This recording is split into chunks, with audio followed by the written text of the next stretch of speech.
Hi friends, welcome to our channel.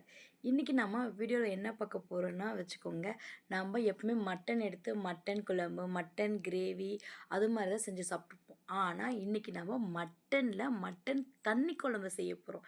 இது பார்த்திங்கன்னு வச்சுக்கோங்க, அப்படியே தோசையில் நல்லா டிப் பண்ணி சாப்பிட்டா செம்மையாக இருக்கும். எப்படி செய்யுதுன்னு பார்க்கலாமா? வாங்க வீடியோக்குள்ளே போகலாம்.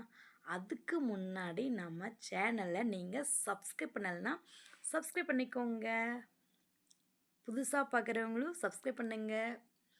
ஏற்கனவே பார்த்துட்ருக்கவங்க சப்ஸ்கிரைப் பண்ணுங்கள், லைக் பண்ணுங்கள், உங்கள் ஃப்ரெண்ட்ஸ்க்கு ஷேர் பண்ணுங்கள். வாங்க எப்படி செய்யுதுன்னு பார்க்கலாம்.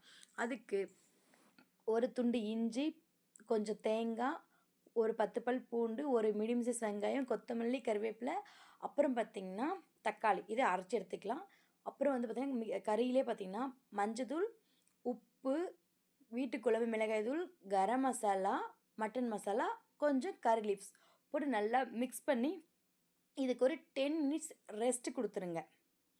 நல்லா மிக்ஸ் பண்ணி விடுங்க. கொஞ்சம் தயிர் இருந்தால் கூட சேர்த்துக்கோங்க. தயிரில் நான் சேர்க்கல. நல்லா மிக்ஸ் பண்ணி விட்டுக்கலாம்.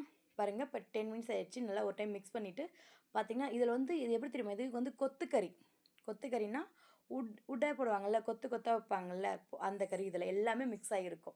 அதுக்கு ஃபஸ்ட்டு வந்து நான் குக்கரில் தான் செய்ய போகிறோம். குக்கரில் கொஞ்சம் எண்ணெய் சேர்த்துட்டு சீரகம், சோம்பு நல்லா பொரிஞ்சு வரட்டும்.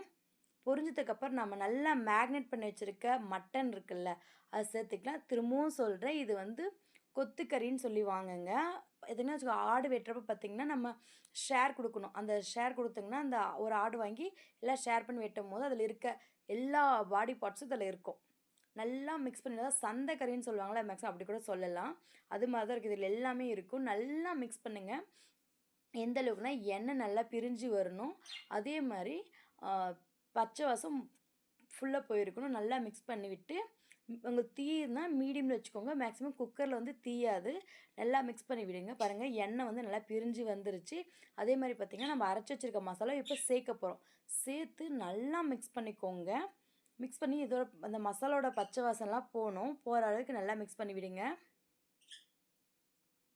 பாருங்கள், நல்லா மிக்ஸ் பண்ணி விட்டிங்கன்னா இது மாதிரி இருக்கும். இப்போ வந்து பார்த்திங்கன்னா நம்ம தண்ணி குழம்பு செய்ய போகிறோம். அதனால் வந்து எப்போதும் குழம்பு கெட்டியாக வச்சே நீங்கள் சாப்பிட்ருப்பீங்க. ஒன்ஸ் இது மாதிரி தண்ணி குழம்பா ட்ரை பண்ணுங்கள், வேறு மாதிரி இருக்குங்க. அதுக்கு பார்த்திங்கன்னா நம்ம இப்போது மிக்ஸி ஜார், அப்புறம் அந்த மசாலாலாம் மேக்னேட் பண்ணாங்கல்ல, அதெல்லாம் சேர்த்து நல்லா கழுவிட்டு அந்த தண்ணி இதெல்லாம் சேர்த்துக்க போகிறோம். எக்ஸ்ட்ரா உங்களுக்கு எவ்வளோ தண்ணி தேவையோ அவ்வளோ தண்ணி வச்சுக்கோங்க. நம்ம என்ன குக்கர் வச்சு விசில் விட போகிறோம். சேர்த்துட்டு நல்லா மிக்ஸ் பண்ணிவிட்டு இப்போ வந்து உப்பு காரம் செக் பண்ணிக்கோங்க. இப்போ லைட்டாக செக் பண்ணுங்கள். திரும்ப கொதிக்கும் போது ஒன்ஸ் செக் பண்ணிங்கன்னா ஈஸியாக இருக்கும். இப்போ நல்லா கொதிச்சு வந்துருச்சு. ஒரு கைப்பிடி அளவு கொத்தமல்லி தூவிட்டு குக்கர் மூடி நான் வந்து 6 விசில் விட்டுட்டேன். நீங்கள் உங்கள் குக்கரில் எவ்வளோ விசில் விடுங்க. குக்கர் ஏன் விரிஞ்சிருக்குன்னு பார்க்காதீங்க. நேராக வச்சு விட்டால் விசில் வரல. அதான் நான் டிஃப்ரெண்ட்டாக ட்ரை பண்ணி குக்கரை கொஞ்சம் மாற்றி மூடி வச்சுருக்கேன். அப்போ அடித்தா விசில் வருது. இப்போ பார்த்திங்கன்னா நல்லா வந்து வெந்துருச்சு. பஞ்சு மாதிரி வெந்துருச்சுங்க கறி. நல்லா மிக்ஸ் பண்ணிவிட்டு நீங்கள் கொஞ்சம் பெப்பர் கூட சேர்த்துக்கோங்க. பெப்பர் சேர்த்துட்டு கொஞ்ச நேரம் கொதிக்க விடுங்க. பாருங்கள் எவ்வளோ அழகாக தண்ணி குழம்பு வந்துருச்சுன்ட்டு. அவ்வளோதாங்க, சூப்பரான தண்ணி குழம்பு ரெடி ஆயிடுச்சுங்க. இது கொஞ்ச நேரம் நம்ம கொதிக்க கூட வச்சுக்கலாம். கொதிக்க வச்சுன்னா கொஞ்சமாக அந்த அது பெப்பர் போடுவோம்ல, பெப்பர் கூட கொதிக்க வச்சுக்கோங்க. பெப்பர் சேர்க்காம கூட கொதிக்க வச்சுக்கலாம். பாருங்கள், நான் கொதிக்க வச்சுட்டேன். குக்கர் விசில் எடுத்து கொஞ்சம் கொதிக்க வச்சா தான் குழம்பு டேஸ்ட்டாக இருக்கும். அதுக்காக தான். பாருங்கள், இப்போ நல்லா கொதிக்க வச்சாச்சு. ஸ்டவ் ஆஃப் பண்ணிவிட்டு நல்லா ஒரு கல் தோசை, அந்த குழம்புக்கு கல் தோசை தாங்க செம்ம காம்பினேஷன்.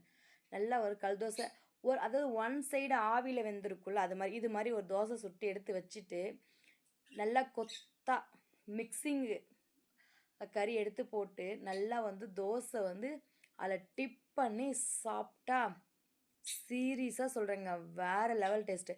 கண்டிப்பாக நீங்கள் மட்டன் எடுப்பீங்க, எடுத்தால் ஒரு முறை மட்டும் இப்படி ட்ரை பண்ணி பாருங்கள். நான் சொன்ன மெத்தட்லேயே சூப்பராக இருக்கும். செஞ்சு பார்த்துட்டு உங்களுக்கு பிடிச்சிருந்தா லைக் பண்ணுங்கள், ஷேர் பண்ணுங்கள், மறக்காமல் நம்ம சேனல் சப்ஸ்கிரைப் பண்ணுங்கள். Bye friends.